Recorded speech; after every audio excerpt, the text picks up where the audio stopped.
Assalamualaikum warahmatullahi wabarakatuh. Teman-teman yang mencintai Allah Subhanahu wa taala, ada sebuah kisah tentang seorang pemuda yang bernama Uwais Al-Qarni.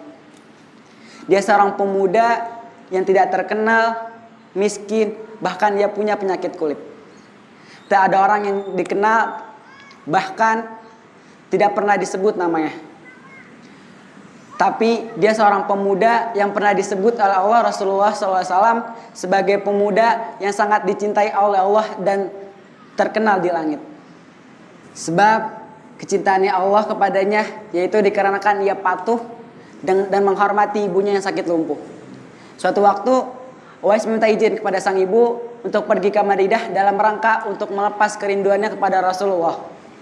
Sang ibu pun memberi izin untuk pergi, namun dengan syarat bahwa Uwais segera kembali setelah pulang bertemu Rasulullah.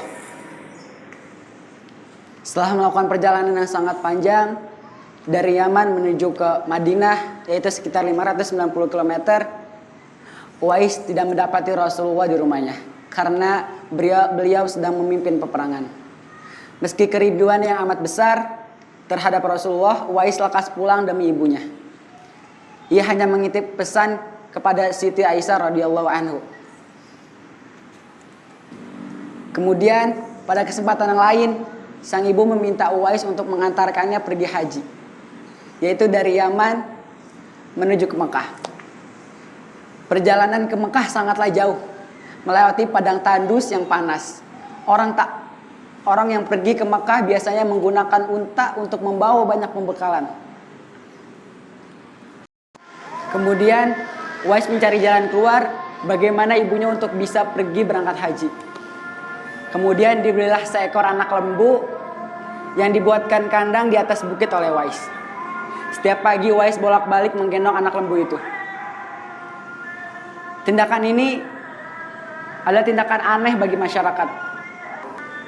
Setelah 8 bulan, berat anak lembu itu sudah mencapai 100 kg. Dan tibalah musim haji. Akhirnya Uwais menggendong sang ibunda menuju ke tanah suci.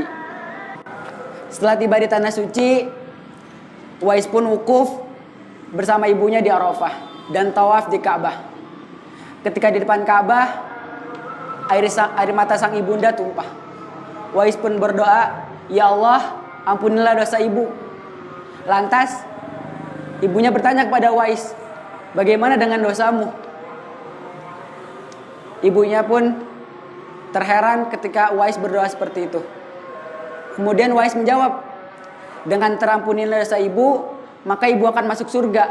Cukuplah ridho ibu yang membuatku dan membawaku ke surga."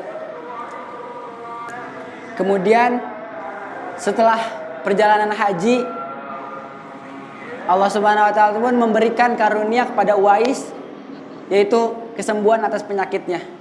Penyakit belang yang dideritanya pun hilang, hanya memberikan bekas bulat di tengkuknya.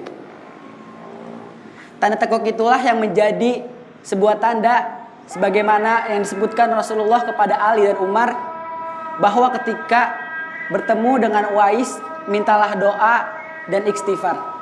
Beberapa tahun setelah Ali dan Umar bertemu dengan Uwais, akhirnya Uwais wafat. Dan ketika Uwais wafat, semua masyarakat di dekat rumahnya heran. Banyak yang merebut untuk mensolatinya, memandikannya, bahkan mengkuburkannya. Banyak yang meyakini bahwa orang-orang yang mensolatinya, memandikannya, dan menguburkannya adalah para malaikat yang turun ke bumi untuk mengurus jenazah dan pemakamannya Uwais. Karena bakti yang tulus dan ikhlas kepada sang ibunda membuat nama Uwais Al-Qarni terkenal di langit. Meski di bumi dia bukan siapa-siapa. Maka dengan kisah Uwais Al-Qarni ini kita bisa ambil bahwa dengan rajinnya beribadah kepada Allah Subhanahu wa taala, maupun itu kita dalam keadaan fakir, miskin atau kaya, selalu istiqomah.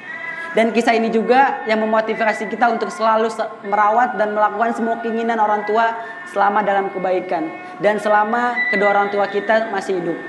Mungkin sekian, kurang lebihnya mohon maaf dari saya. Wassalamualaikum warahmatullahi wabarakatuh.